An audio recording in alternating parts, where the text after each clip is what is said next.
I've always been envious of my colleagues in band.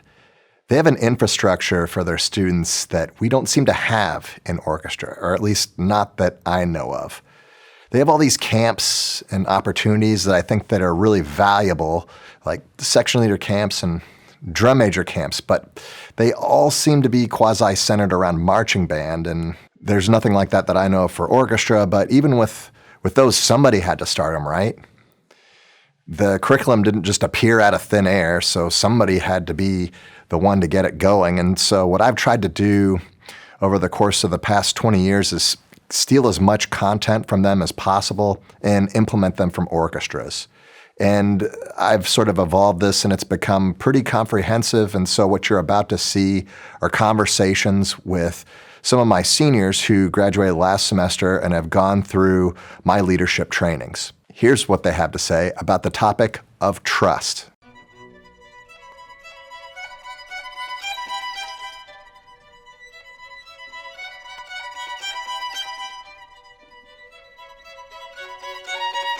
For me, a section leader that I believe is someone who's trustworthy is not only the section leader who has the most experience, who has the best playing, but also one I can talk to. I feel like the most honest person. Like if I talk to them, I feel like I'm knowing the person as a good person. Like, oh, I talk to him every day. He tells me my homework every now and then. Oh, he tells me about that new anime I've been watching lately.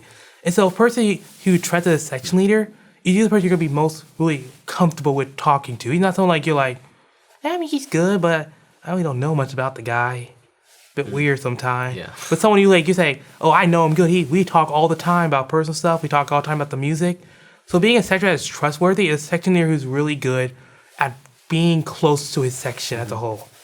I think a lot of people will understand that trust is really important in relationships, but I think there might be a misconception among leaders, and probably especially new leaders, that you don't need trust in a leader, let's just say follower relationship, because the leader just tells the followers what to do, and then they do it. But I think that's a misconception, especially in our orchestra. It's super important when playing music, when teaching music, to have trust even in leaders, in like section relationships, because not only does the section have to trust the leader that they will be able to lead them, but the section leader also has to trust the section that the section will do the things that he or she sort of recommends, or the section will follow the leader's advice and has enough trust in them to respect their opinions about the music, about sectionals, about various things. So I joined varsity my sophomore year, and at the time it was Jackson and Isabel, I remember. And so I felt like they had a lot of credibility. Mm-hmm. Like to me, they were it. Like they knew what they were doing, and I feel like that kind of helped me trust them more.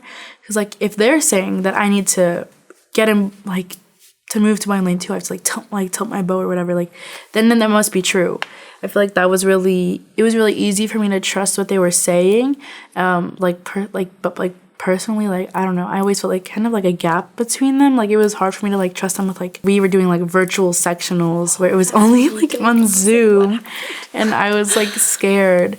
But then I had Isabel my junior year, and I felt like that made it easier. It was to talk to her about things that I was struggling with or stuff like that. It's just, I feel like it just takes time, and it depends on the person, and I don't know. I felt really good about trusting my section leader and what they were saying. Yeah, I think part of building trust is it requires action, as someone trying to trust your section leader, take whatever they have taught you in sectionals, if they're practice this to work on your technique in this way, then actually going home and practicing it that way and seeing how that works for you, and then hopefully it will work, and you're you can trust what they have to say. Trust, you can develop it in several ways, but I think the most effective way of developing it is just keeping your commitments and having trustworthy interactions over a period of time. Saying you're going to be there for something, and they're not there. And then you're not there. That's true. The most they could do. Yeah, and or a just section really leader not putting in much effort, like to plan sectionals. Or yeah. to, It's not gonna be formed in like one interaction or even two interactions over a week, over 2 weeks, but maybe over a month, over a semester. After you've been leading them for a semester, they start to really begin to open up and become more vulnerable and to trust you more. I think I've recognized that in my own section. I think maybe fall, it was sort of, I wouldn't say tense, like it was a good relationship, but I could really recognize in the spring as we got closer to Carnegie, they started to trust me a lot more. And in turn, I started to trust my section even a lot more. So it's really a developing over time, I think. Yeah, I also think that when it comes to trust, one thing that's really important to have a good trust is also keep be honest and be truthful. A bad leader who has bad trust is someone who's going to be always like hiding behind a little mask. Like saying, "Oh, I know this," when he really doesn't.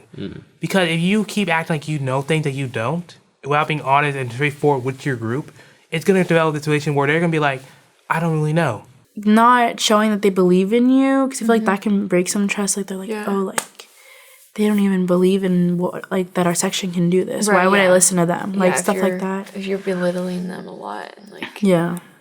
just pointing out everything that's wrong with it. And the same thing goes with sections.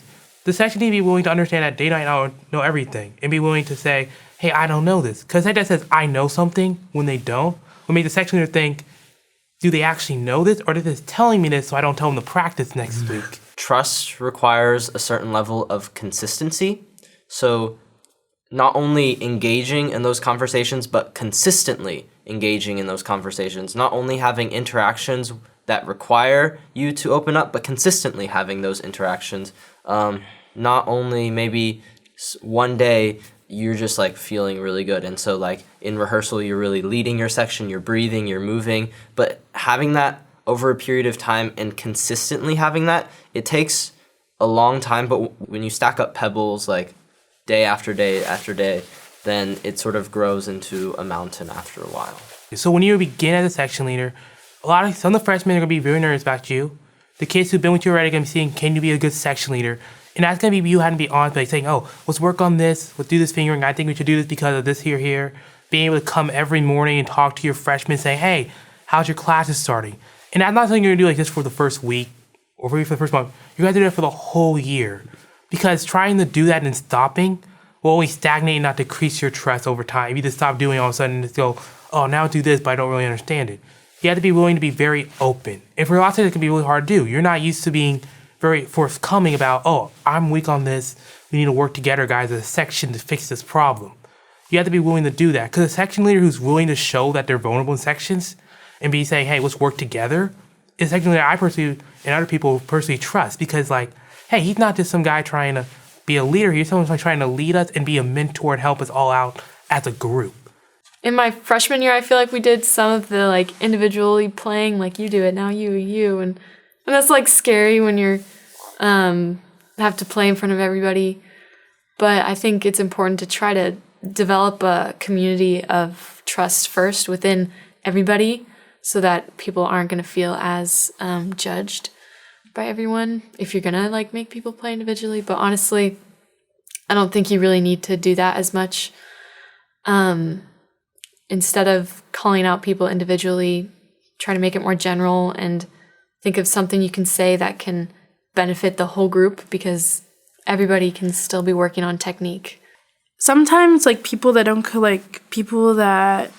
come to your sectionals, or like something that you could do to like break their trust, or like they just don't go to any, is like you're not working on what they want to work on. If someone's getting more attention than others, I feel like that could break people's trust. So just make sure that like you're giving everyone the same amount of your time and effort and energy.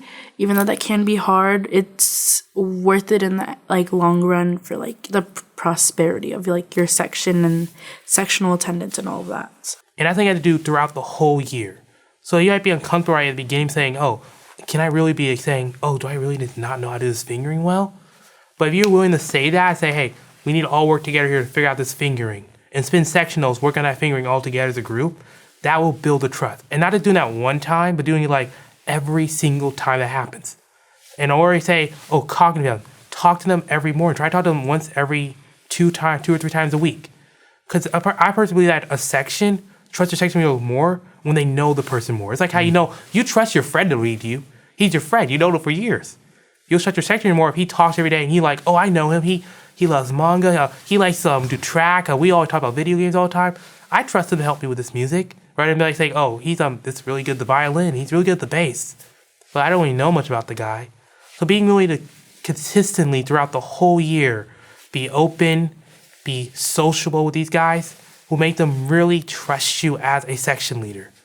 So the goal is not just be a section leader, but be a mentor. And a mentor, he has to be close to you throughout the whole year to be a good mentor.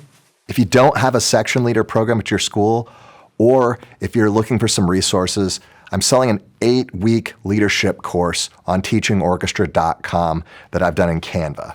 And I like Canva because it has some cool animations and stuff, but if you need me to convert it to PDF, where you can upload it into something like Google Slides, I could also give it to you in an SVG format, so you could use it on a web browser. But to get all the cool formatting, I recommend Canva. And look, I'm not a greedy person, and if your district won't buy it for you, and you just don't want to pay out of pocket, please send me an email at teachingorchestra@gmail.com, and I'll send it to you for free. And the same goes for any product on my website. If you want it and your district won't pay for it, just send me an email and I'll hook you up. Okay, thanks for watching. Consider sharing this content with others, and I'll see you in the next video.